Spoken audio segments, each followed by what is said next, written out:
Pode começar. Tá. Deixa eu só ver se eu consigo ligar o pointer aqui. Tá indo aí? Sim, tá funcionando. Certo. Boa noite, pessoal. Eu me chamo Mário. Eu sou um aluno de graduação lá da UFRJ, a Universidade Federal do Rio de Janeiro. Eu faço o curso de graduação em nanotecnologia, com a ênfase em materiais.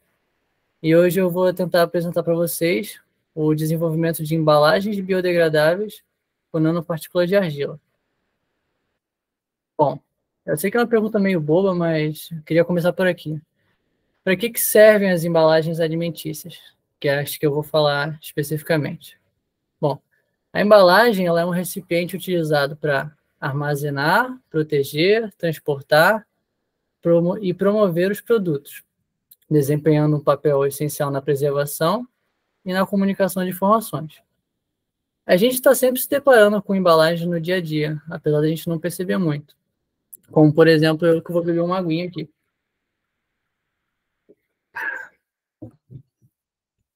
Seja naqueles biscoitos que a gente come no dia a dia, num sorvete, quando a gente está triste, ou para quem cozinha, aquelas bandejas de carne com isopor por baixo e um filme plástico em cima, nas cartelas de ovo, nos refrigerantes, nas embalagens de leite e de suco também.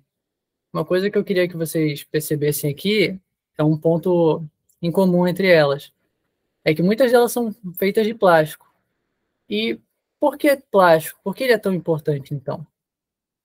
Bom, se a gente pensar lá em 1900 até 1940, mais ou menos, as pessoas não tinham muito acesso, não era muito comum o uso desses plásticos. E a vida era bastante diferente, por isso que eu quis começar por aqui. Eu acho interessante essa ideia de como é a vida sem os plásticos. No caso dos leites, tinha uma pessoa que entregava na casa das pessoas, todas as manhãs, um leite fresco, tirado provavelmente no mesmo dia ou na mesma semana, e em frascos de vidro, que eram muito mais pesados e também frágeis, né? Pode quebrar. A carne, por exemplo, não tinha aquelas embalagens de isopor ou até mesmo filme que cobria elas. O que acontecia é que a pessoa provavelmente ia no açougue, pedia um corte no mesmo dia, de novo fresco, né? Ou durante, no máximo, algum corte da semana. E na hora de embalar, ela pegava um papel encerado ou papel craft, que é um papel que evita um pouco esse contato com a água e não desmancha tanto, não meleca tudo. Na, na hora de comprar alguma coisa mais seca, como grãos, feijão, arroz, não vinha também em sacolas, em embalagens plásticas, né? Vinha em sacos de papel ou até mesmo esses saquinhos de juta aqui, essas fibras, um trançado. Aí tinha uma coisa, inclusive, que a pessoa não pegava um saco desse inteiro, a não ser que ela fosse um vendedor. Ela ia no mercadinho, nesse vendedor, e falava, eu quero 1 quilo de tal coisa, 1 quilo daquilo ali, 1 quilo daquilo outro. Ele ia num barril, que é o maior possível, né? A embalagem maior, vamos dizer assim, e pegava com essas pazinhas aqui, uma certa quantidade, e colocava no cesto da pessoa, que é a sacola de antigamente, ou em algum outro recipiente, como um pote de vidro, e até mesmo coisas feitas de pano. E era assim que funcionava antes do plástico. Aqui a gente tem algumas imagens de coisas famosas, produtos famosos, como eram antigamente. Eu acho que todo mundo conhece a Hellmann's, né? É uma maionese. E antigamente ela era vendida em pote de vidro. Hoje em dia a gente tem a Hellmann's no pote de plástico e mais recentemente até aquela num sachê, que tem até uma tampinha que você consegue tirar para aplicar ela de uma maneira muito mais prática. O Todd era vendido numa lata, numa embalagem feita de lata, né? E hoje também foi substituído pela embalagem plástica. O piraquê, que era vendido em caixinhas assim, também de metal. E a gente come nessas embalagens que muita gente pensa que é feita totalmente de alumínio, mas na verdade é um produto composto. Ele é um plástico, sim. Eu acho que é o BPSS, BPPS, não vou lembrar o nome, desculpa. E ele é muito difícil de reciclar, principalmente porque ele é um plástico e por dentro tem de várias camadas e por dentro tem essa superfície laminada, né, metálica. Mas ele não é de alumínio, ele é de plástico também. A gente também tem aquilo que eu falei, né? Era vendido antigamente o açúcar, o café e outros pós eram vendidos em pacote de sacola, pacote de papel. Também substituído pelo plástico, porque, bom, ele não rasga tanto quanto o papel. E é mais fácil de transportar sem danificar os produtos. A visão que você teria de entrar numa loja nessa época, 1920, 1940, seria mais ou menos essa. Essa loja não é brasileira, é americana, porque foi o que eu consegui achar de mais fácil. Mas você vê, basicamente, latas, pacotes de papel e pote de vidro. Então, a vida mudou muito com esse advento do plástico. Ele foi muito importante para a nossa vida. E eu acho que não dá para reconhecer que seria a mesma coisa sem o plástico. Porém, ó, desculpa, então ele traz vários benefícios, né? Ele é muito resistente, mais do que o papel, por exemplo, resistente à umidade, resistente à corrosão. E eu falei lá atrás, né, que as carnes eram embaladas em cortes frescos feitos no dia. A gente não tinha muito essa locomoção dos produtos, era muito local, porque não durava, simplesmente não preservava direito os alimentos, a não ser aquelas carnes enlatadas, mas aí perdia também a qualidade do produto, né? Ele virava uma carne enlatada. Fora isso, as embalagens plásticas são muito versáteis, elas podem tomar qualquer forma. Você pode fazer uma embalagem de garrafinha, um copo plástico descartável, talheres descartáveis, as sacolas que substituem as cestas de antigamente, e várias outras coisas. Como uma coisa que não tem muito uma comparação, né? Só o plástico consegue permitir isso, é aquelas carnes embaladas a vácuo. Não tem muito como você fazer um vácuo no vidro, ou papel, ou qualquer outra coisa. Claro, no vidro tem até aquela conserva, mas enfim. Além disso, o plástico trouxe uma coisa muito boa, até mesmo para o ambiente, que foi a diminuição do consumo de combustíveis. Fizeram um estudo que mostra que as embalagens de vidro, como aquele frasco contendo leite, gastava até 2 vezes mais combustível do que garrafas de hoje em dia. Então, se você botar na ponta do lápis, alguém falou alguma coisa? Desculpa. Se você botar na ponta do lápis, acaba tendo um barateamento de todo o processo. Então, os alimentos ficaram mais baratos com isso. Fora que o plástico em si ele é muito barato. Ele vem de uma fonte que não é renovável, né? Mas que é, de certa forma, até abundante, que é o petróleo. Ele é barato de extrair, não custa muito e produz bastante. E se a gente quiser botar uma coisa a mais, ele é reciclável, que é bom. Só que aí vem as problemáticas, os impactos ambientais. A maioria dos impactos ambientais, dos problemas, são causados pelo mau gerenciamento dos resíduos plásticos. Aquela garrafinha que as pessoas vão deixando na praia, ou vão jogando por aí, ou até mesmo o próprio governo não trata muito bem e vão se formando lixões, praias sujas e outros problemas mais que eu vou explicar daqui a pouquinho.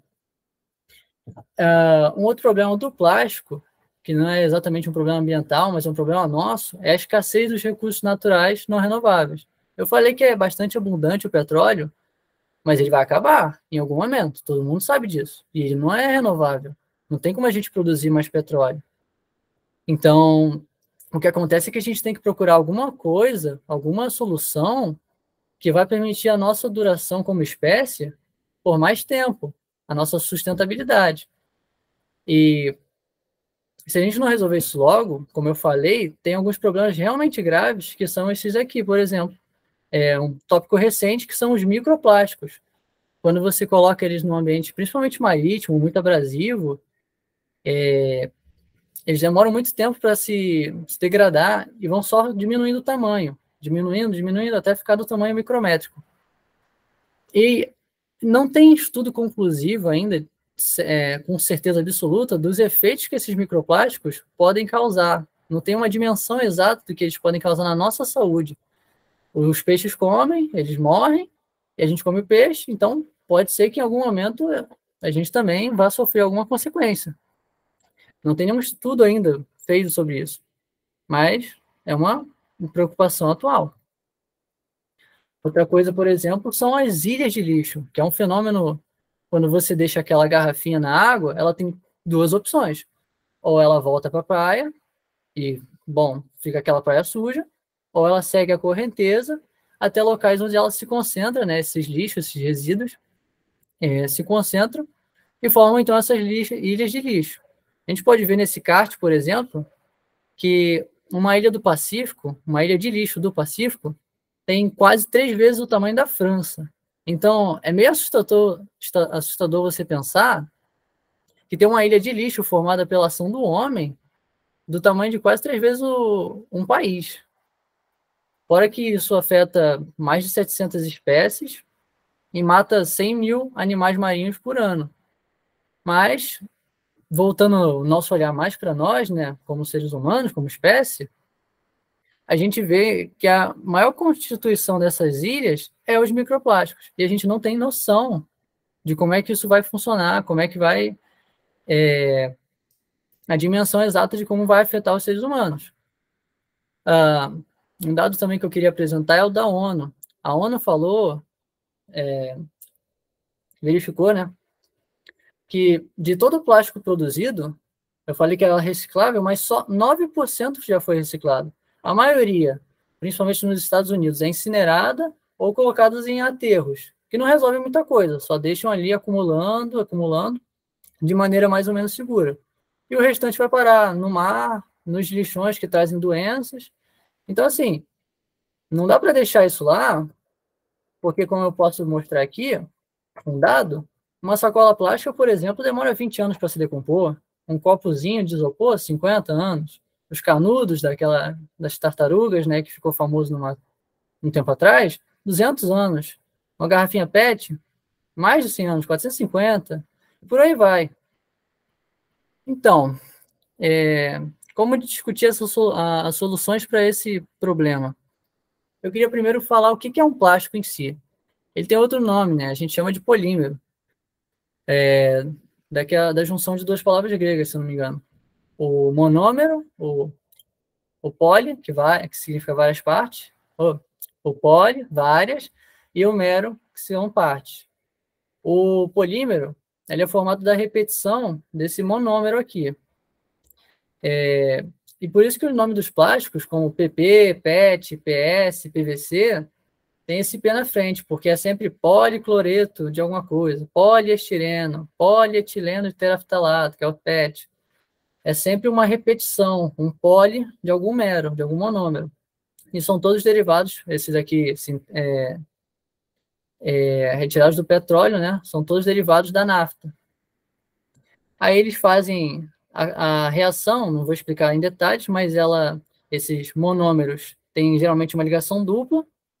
Aí a gente coloca um negócio chamado iniciador, essa ligação dupla se quebra, e um das duas pontas vira um radical, e vai fazendo uma ligação em outros monômeros. Esse aqui se liga em outro muito igual, e vai fazendo assim.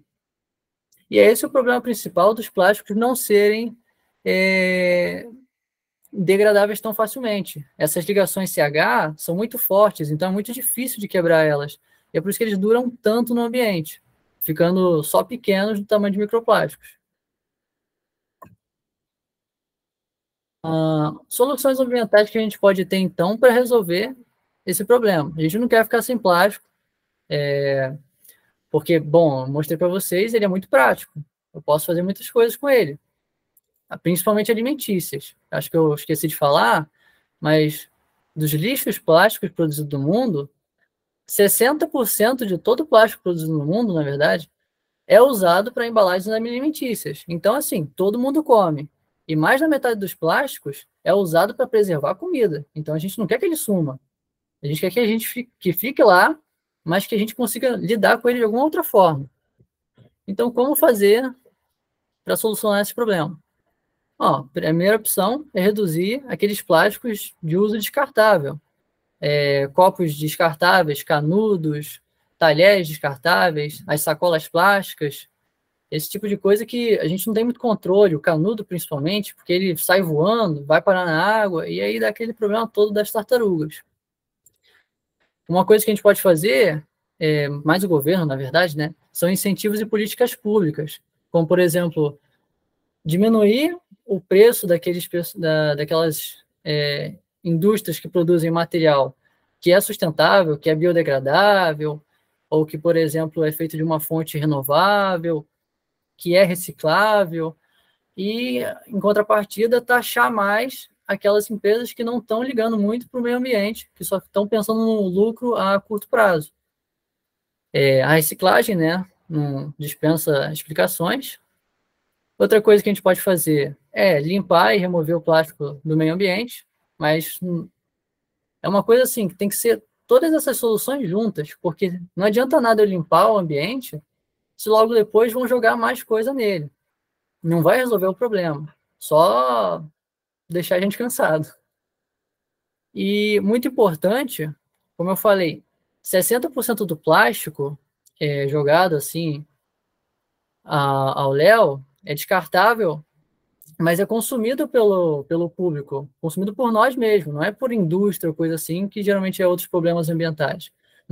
Nesse caso, esse plástico é responsabilidade nossa. Então, a conscientização, a educação da população é muito importante para garantir que esse material não vá ser, como diz, mal gerido. Os resíduos dele sejam mal geridos. E aí eu vou focar nessa sexta solução, que é a inovação e a pesquisa em materiais.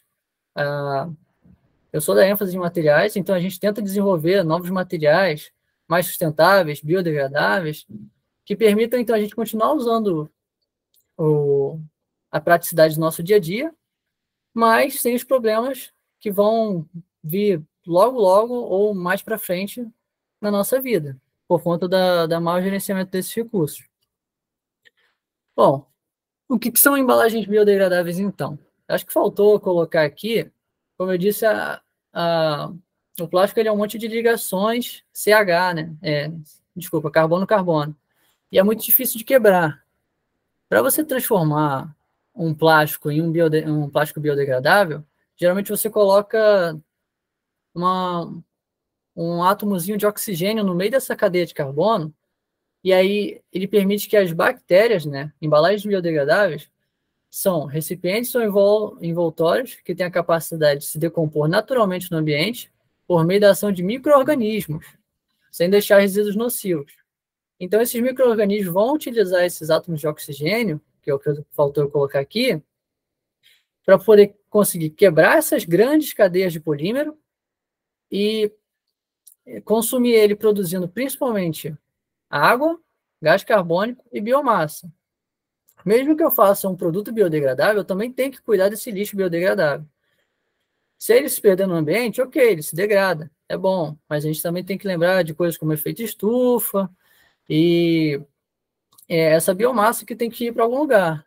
Então, o que geralmente se faz é pegar todos esses produtos biodegradáveis e fazer uma bela de uma compostagem com eles, e serve de adubo. Então, assim, aquilo que você está usando para preservar a sua comida vai voltar para a fazenda, servir como adubo e vai voltar como comida. Então, é um ciclo perfeito, circular, entendeu?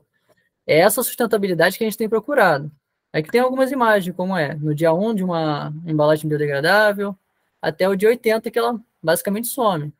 A mesma coisa com copos plásticos. Temos vários tipos de embalagens biodegradáveis.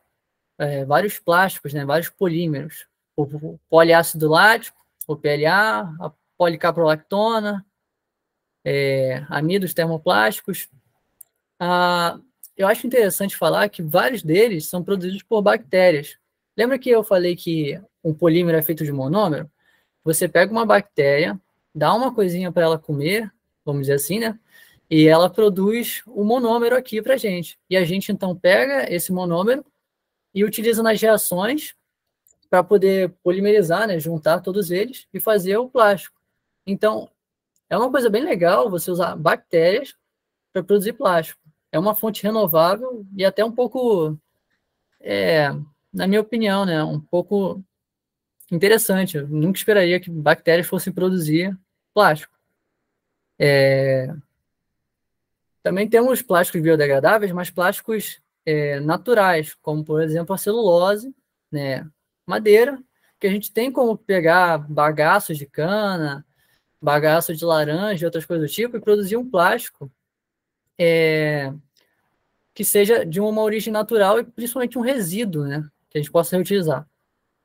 E também temos os sintéticos, que é um que eu vou falar depois, como o PBAT, o polibuteno adipato coterefitalato, faltou o co aqui. Que eles são, na verdade, biodegradáveis, ok, muito bom, mas eles são de fontes não renováveis, como o petróleo. O PBAT é feito do petróleo. Só que eles têm diferenças, cada um, nas suas propriedades mecânicas, químicas e outras coisas, que não permitam, por exemplo, que um tenha aplicação do outro. Então, você pode até fazer uma mistura, por exemplo, né, de polímeros antigos, como a PET, com esses polímeros biodegradáveis, para manter a utilidade dele e diminuir o tempo que ele leva para se decompor, para se degradar.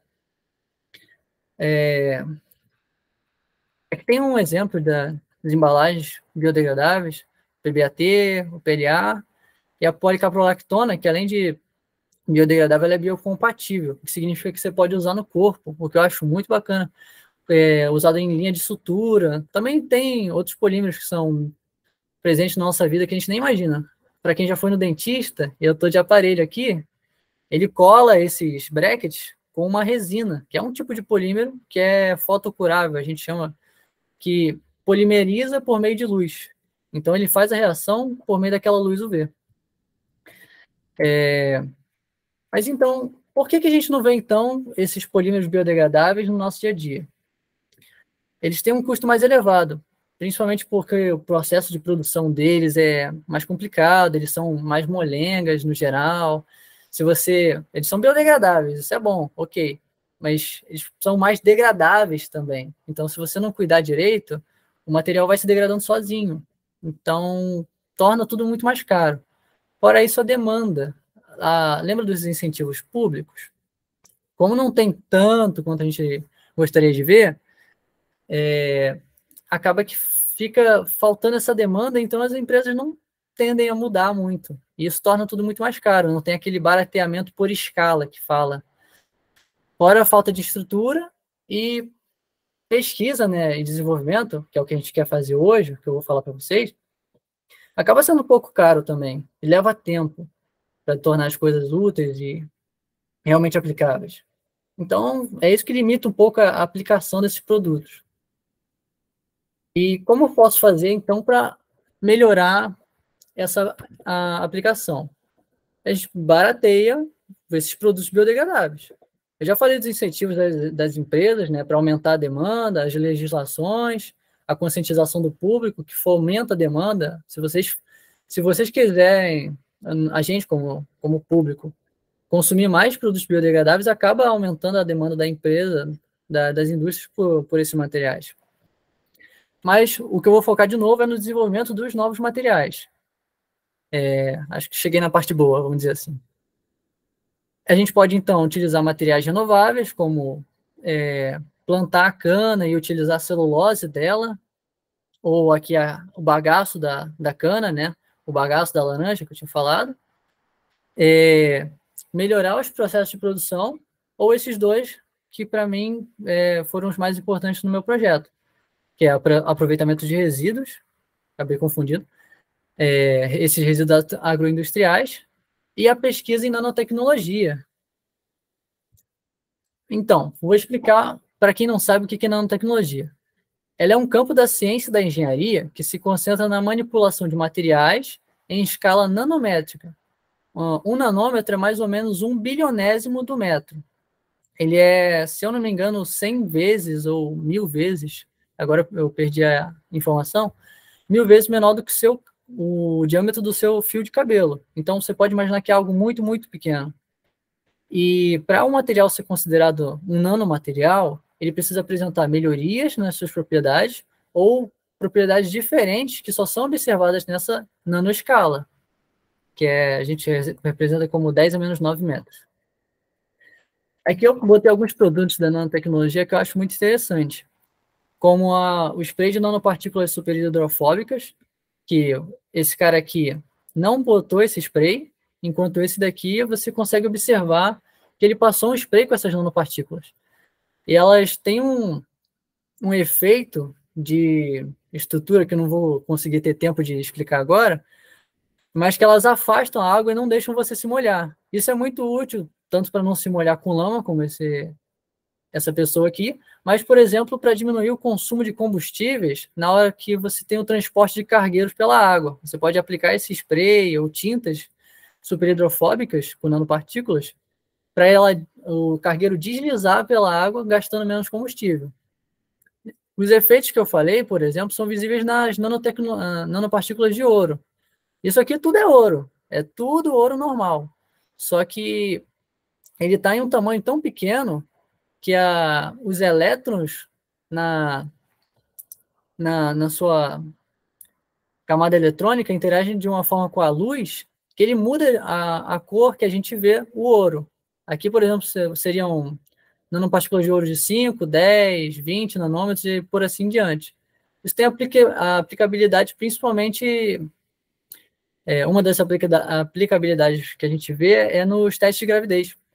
Hoje em dia a gente tem os biosensores, né, que são esses testes de gravidez, que você tem uma certa reação com alguma coisa que indica a gravidez, não vou saber o que, mas a nanopartícula de ouro, ela tem esse efeito, né, diferenciado com campos elétricos, ele aumenta muito o sinal de quando acontece alguma reação química presente na gravidez.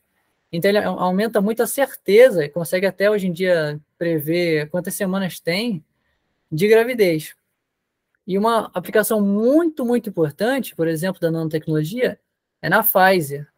A vacina da Pfizer, para quem não sabe, ela é feita com nanotecnologia.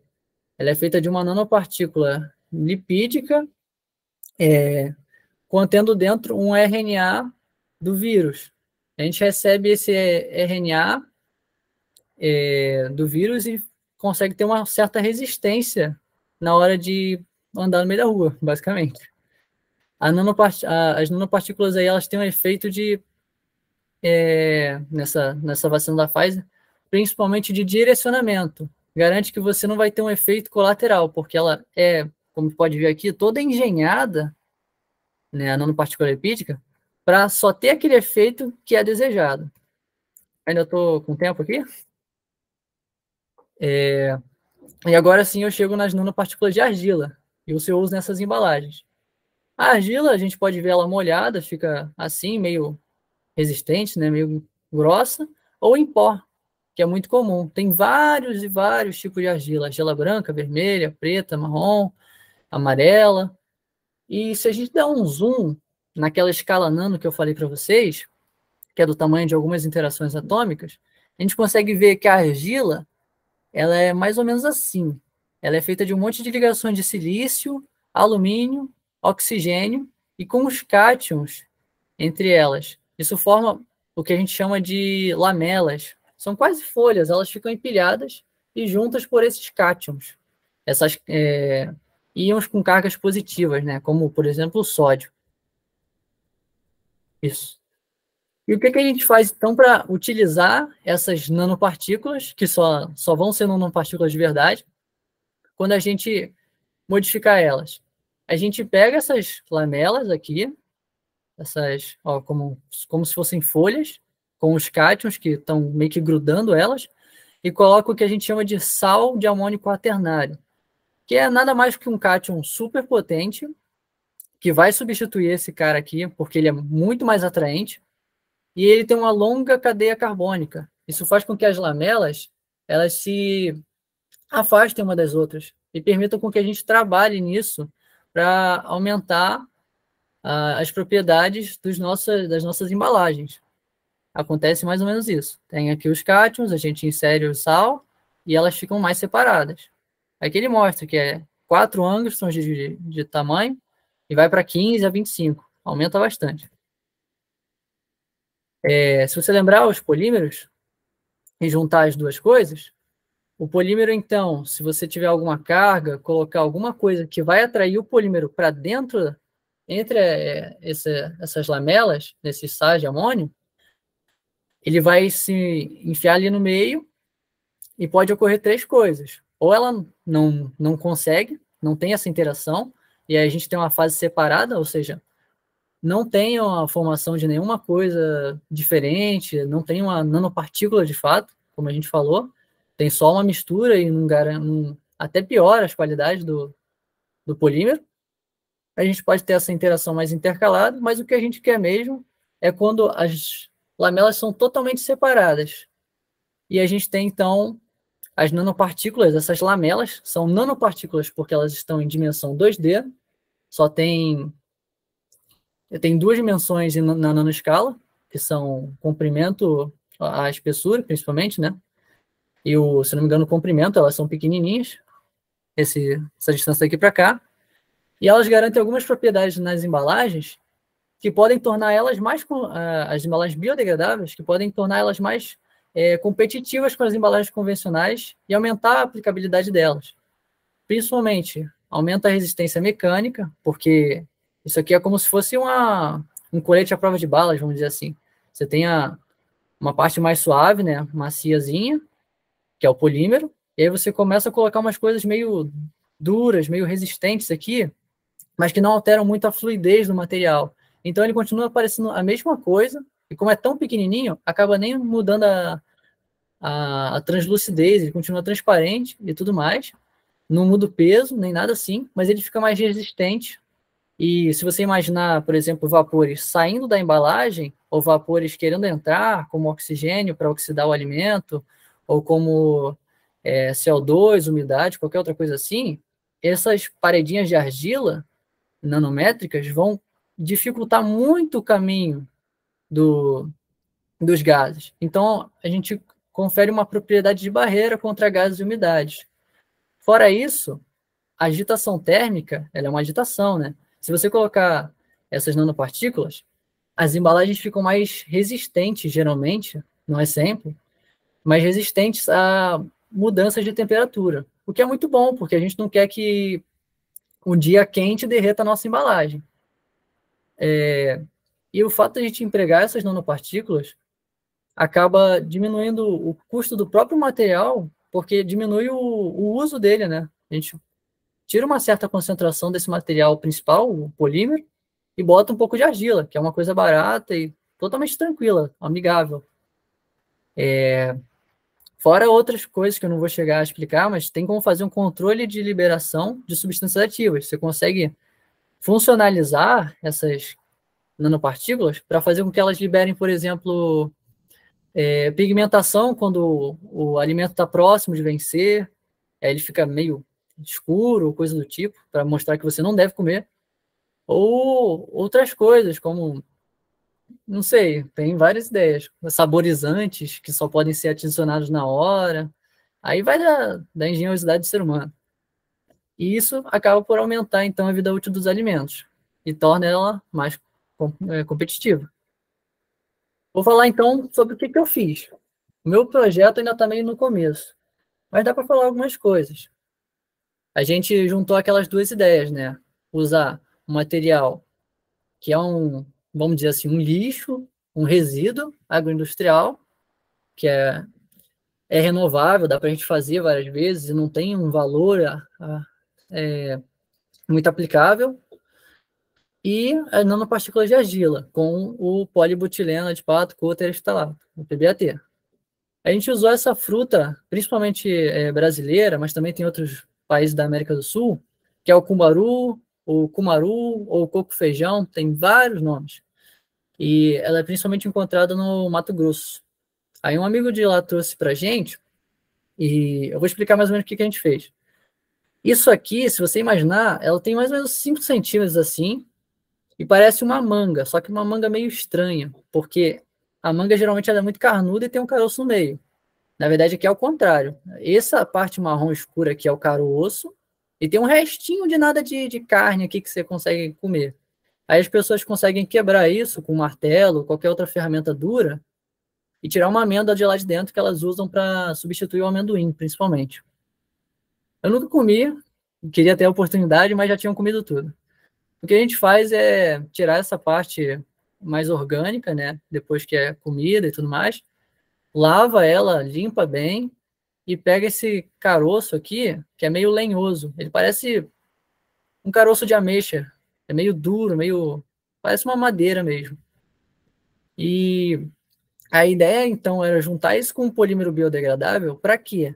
Para principalmente diminuir o custo.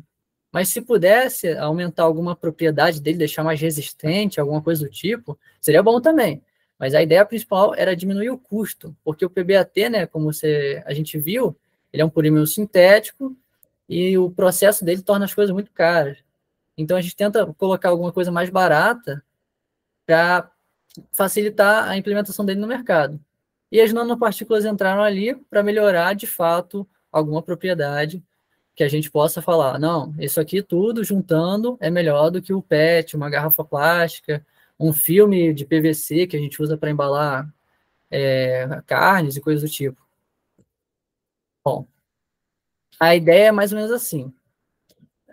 O PBAT ele vem nesses pellets aqui, que são, bom, bolinhas do polímero já polimerizado, e a gente consegue pegar essas bolinhas, moer elas e vir um pó, e aí esse pó a gente junta com o pó de madeira do cumbaru e também com esse pó de argila que já está em tamanho nano, separado pelos cátions, né, sal quaternário de amônio. E juntando esses dois, a gente coloca numa extrusora, que é um material que é tipo um parafuso quente que roda, eu vou mostrar daqui a pouco. E ele vai juntando, vai fundindo esses materiais, vai misturando eles. A gente, no nosso projeto, usou basicamente dois tamanhos, um pó mais fino e um pó mais grosso, que a gente chamou de fibra. Viu duas proporções de 10% e 20% desse pó no material de 5 gramas desse PBAT e viu as modificações que essas embalagens poderiam ter, então. A gente também fez a mesma coisa depois, mas a gente escolheu esse de 10% que viu que ficou melhor, para colocar 1, 3 e 5% de uma argila B8 e outra argila AS4, para ver as características que podia ter. Bom, aqui está o material, eu vou passar rapidinho, porque meu tempo já está acabando, né? Ou já passou. Mas, basicamente, essa é a extrusora, não dá para ver muito bem, mas você consegue fechar isso aqui, misturar nas certas proporções os materiais. Por exemplo, se eu quero 5 gramas, essa extrusora trabalha com 5 gramas, é uma mini extrusora. Se eu quero 5 gramas com 10% de cumbaru, eu boto 0,5. Isso. 0,5 gramas do material do cumbaru nesse potinho e coloca nesse funil. Aí vai rodar todo aqui o parafuso, que está quente, e vai sair um filamento. Nesse caso, a gente deixa ciclando, né? Fica misturando aqui.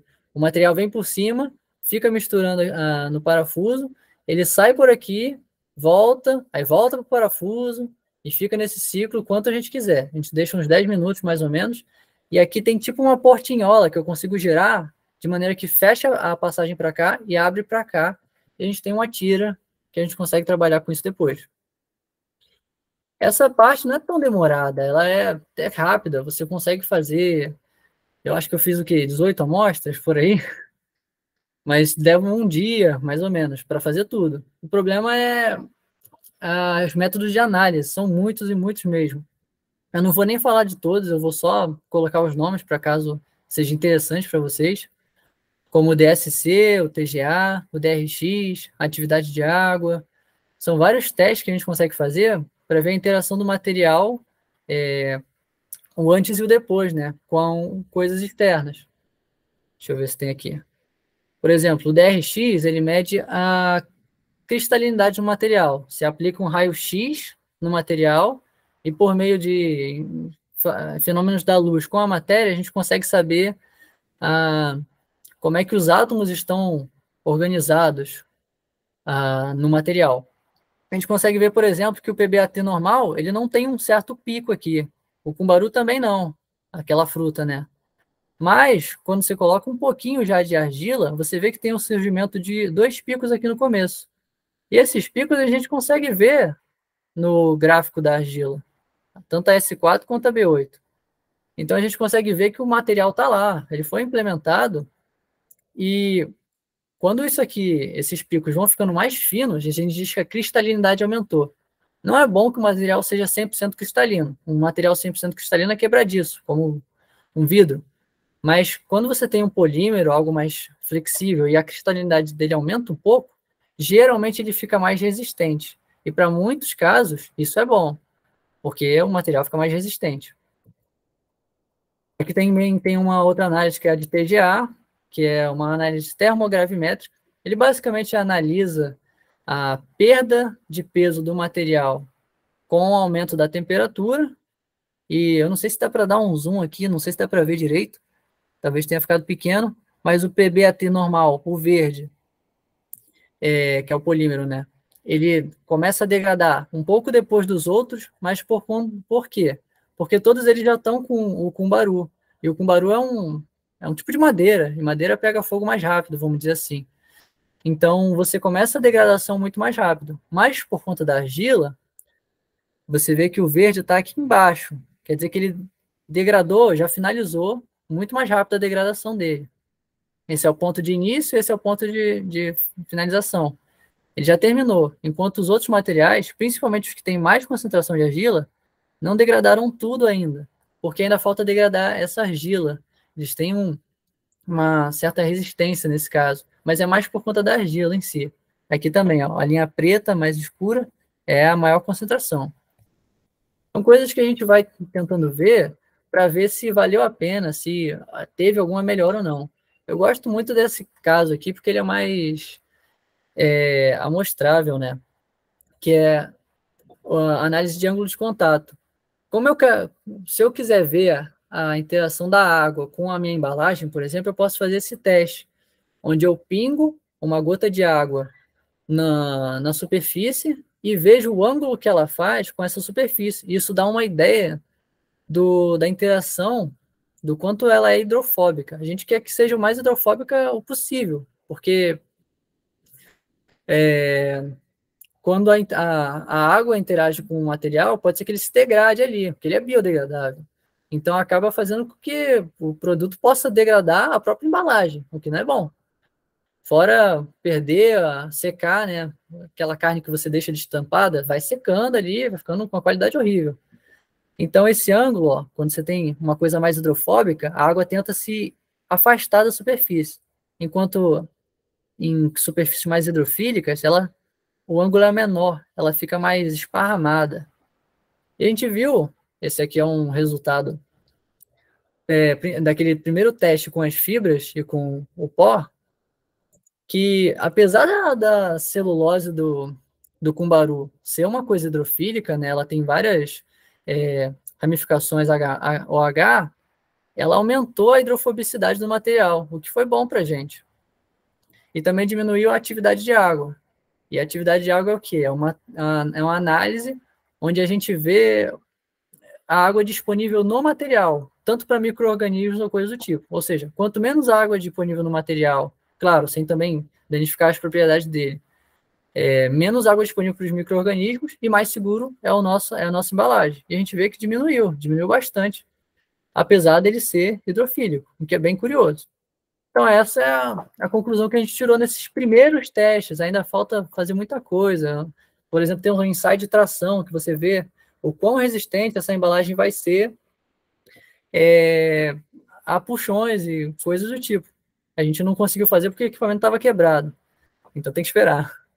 Mas a gente viu, então, que teve uma melhora nessa atividade de água, no ângulo de contato. Ficou mais cristalino, o que deve representar uma resistência. Vou ter que ver quando o equipamento melhorar, e as temperaturas no TGA, que é o que a gente viu, elas não mudaram muito. Então, assim, apesar de ter uma certa diminuição, o material continua bem resistente à temperatura para os fins que ele é visionado. Eu espero, então, nessa final de apresentação, ter mostrado para vocês a necessidade dessas embalagens poliméricas, que são muito importantes. A gente não pode abandonar do nada, retroceder, de certa forma, mas a necessidade de pesquisar e desenvolver novos materiais para suprir essa escassez de recursos, diminuir a população, não, a poluição. E como a nanotecnologia pode ajudar no desenvolvimento desses novos materiais.